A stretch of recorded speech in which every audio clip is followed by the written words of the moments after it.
Good morning, friends. This is Father Tim. We start the morning by picking up our continuous reading of Luke. Thank you for joining us as we read from the Gospel according to Luke together this morning. Please do take a moment to post a greeting, share a comment, and let us know that you're here with us, and thank you for being with us. And I encourage you to hit the like button on this video and subscribe to the channel if you've not done so yet. Good morning, Mom. Luke.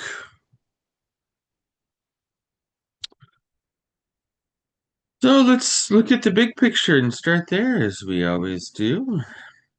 And here it is. And we are starting chapter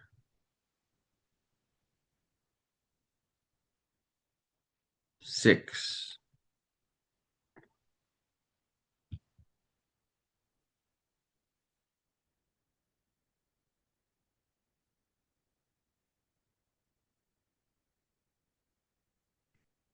Yes, there it is. We are starting chapter 6 this morning. So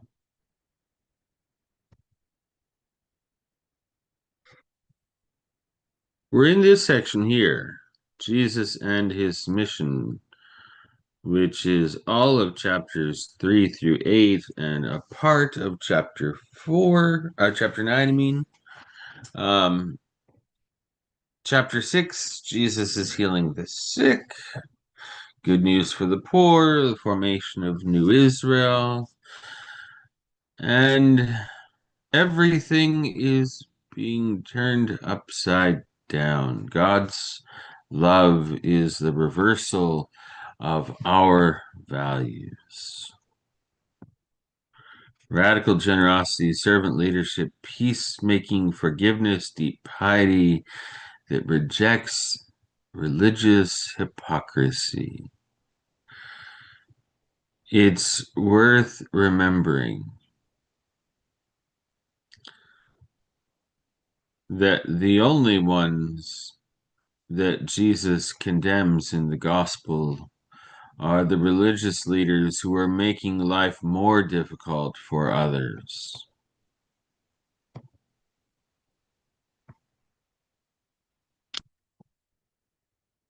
Good morning, Audrey.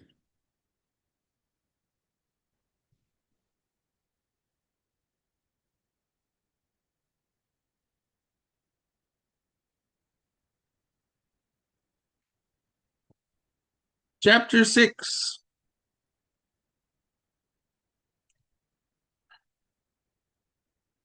I'll be reading from the left-hand column, which is the New Living Translation. The right-hand column has the NRSV updated edition. I may use that from time to time for a comparison, we'll see, but primarily I will be in the left-hand column, the New Living Translation.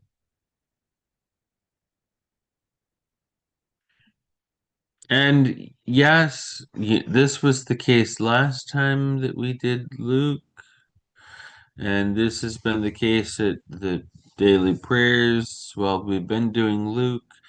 Sometimes it feels like we're reading the same thing. Remember, Mark, we're in Mark in the lectionary, the daily lectionary. Mark is the first expression of the gospel. And Mark heavily influences Matthew and Luke. There are significant portions of Matthew and Luke that are right out of Mark. So when you read Mark and Luke or Mark and Matthew in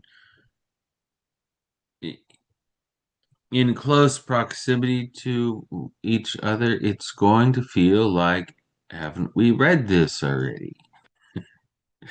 Well, we probably have, but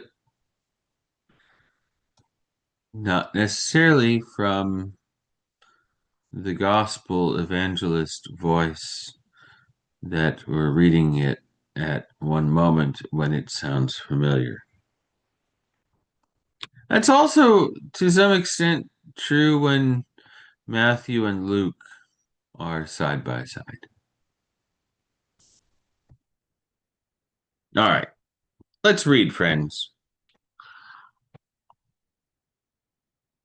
And keep in mind, after this live, there will be a second live this morning for morning prayers.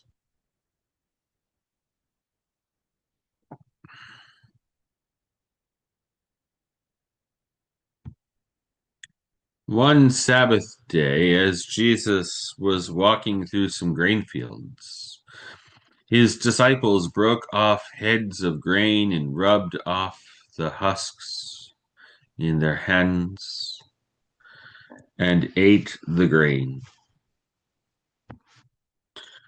But some Pharisees said, "Why are you breaking the law by harvesting grain on the Sabbath?" Jesus replied, "Haven't you read in the scriptures what David did when he and his companions were hungry?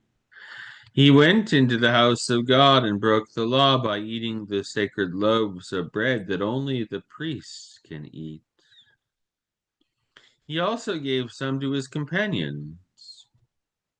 And Jesus added, "The Son of Man is Lord even over the Sabbath." On another Sabbath day, a man with a deformed right hand was in the synagogue while Jesus was teaching. The teachers of religious law and the Pharisees watched Jesus closely.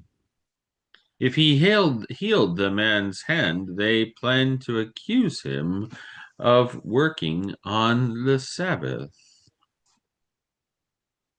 But Jesus knew their thoughts.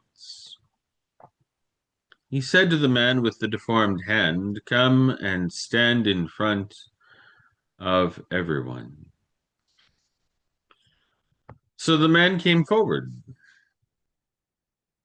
Then Jesus said to his critics, "I have a question for you. Does the law permit good deeds on the Sabbath? Or is it a day for doing evil? Is this a day to save life or to destroy it?" He looked around at them one by one and then said to the man, "Hold out your hand." So the man held out his hand and it was restored. At this, the enemies of Jesus were wild with rage and began to discuss what to do with him.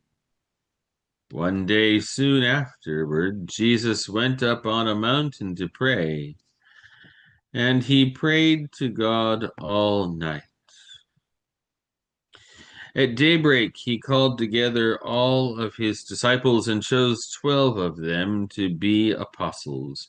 Here are their names: Simon, whom he named Peter; Andrew, Peter's brother; James; John; Philip; Bartholomew; Matthew; Thomas; James, son of Alphaeus; Simon, who was called the Zealot; Judas, son of James; Judas Iscariot, who later betrayed him. When they came down from the mount, and the disciples stood with Jesus on a large level area surrounded by many of his followers and by the crowds, there were people from all over Judea and from Jerusalem and from as far north as the seacoasts of Tyre and Sidon. They had come to hear him and to be healed of their diseases, and those troubled by evil spirits were healed. Everyone tried to touch him because healing power went out from him, and he healed everyone. Then Jesus turned to his disciples and said, "God blesses you who are poor, Take note of the fact, slightly different wording of the Beatitudes here than what we're accustomed to in our usual reading of Luke. And our usual reading of Luke is a very different set, a very different approach to the Beatitudes than Matthew. Interesting. This isn't wrong, the New Living Translation. It's just a different way of presenting it. So let's go back there.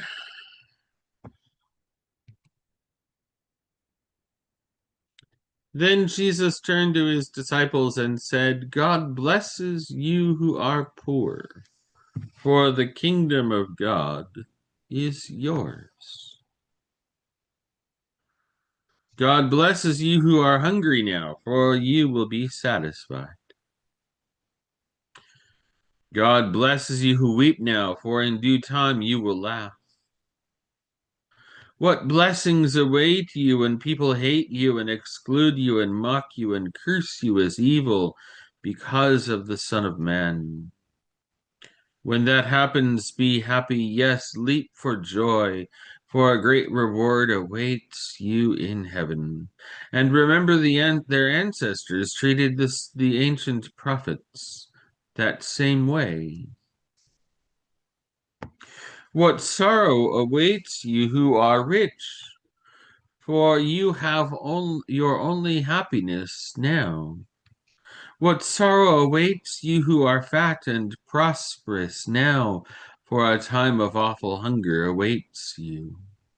What sorrow awaits you who laugh now, for your laughing will turn to mourning and sorrow.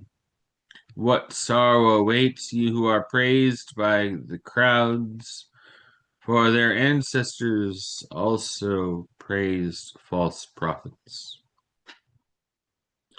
But to you who are willing to listen, I say, love your enemies.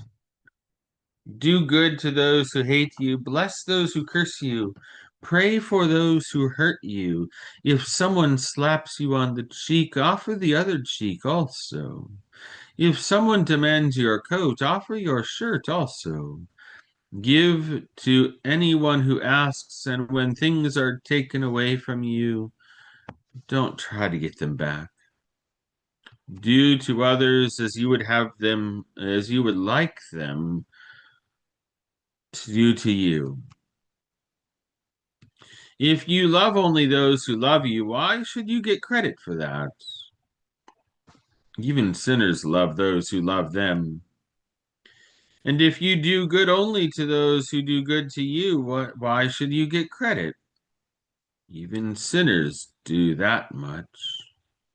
And if you lend money only to those who can repay you, why should you get credit?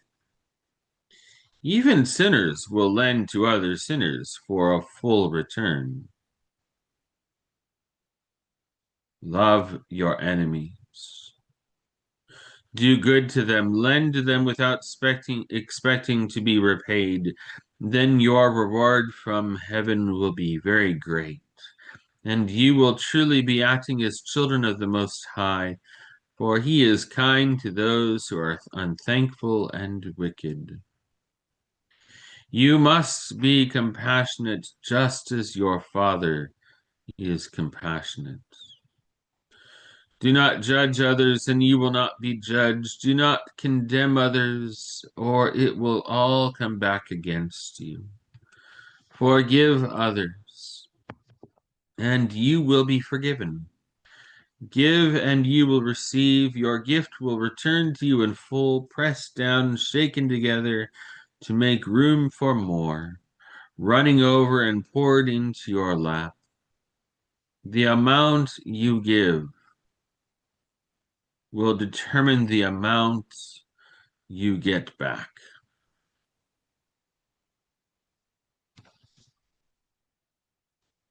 We're going to pause there, friends. at verse 39. This section, by the way, this in Luke is called the Sermon on the Plain. Matthew and Luke sometimes agree, sometimes they don't. This is the equivalent of what Matthew refers to as the Sermon on the Mount.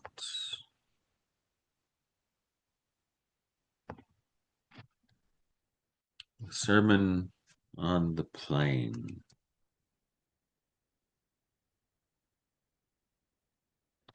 So, friends, that's where we're going to leave off this morning. Next time we'll pick up at verse 39 of chapter 6 in the Sermon on the Plain.